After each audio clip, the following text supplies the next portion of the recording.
Mengenang Abah Kiai Haji Iskandar bin Haji Ismail, Guru Besar Al-Hikmah. Abah Kiai Haji Iskandar bin Haji Ismail merupakan salah seorang guru besar Al-Hikmah. Beliau merupakan murid langsung dari pendiri Al-Hikmah, Abah Kiai Haji Muhammad Saki Abdul Syukur bin Sartawi. Tuan Guru Fikri Juliansyah mendapat ijazah dari Abah Kiai Haji Iskandar bin Haji Ismail sebagai guru Al-Hikmah pada tanggal 12 April 2012 di Cisoka, Tangerang, Banten, Indonesia.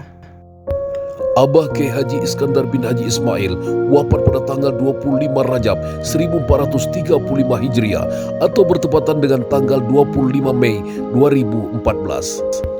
Hari wafatnya Abah Kiai Haji Iskandar bin Haji Ismail tepat saat Tuan Guru Fikri Juliansyah bin Muslim berada di Raudhah makam Rasulullah SAW di Masjid Nabawi, Madinah Al-Munawwarah. Al-Fatihah.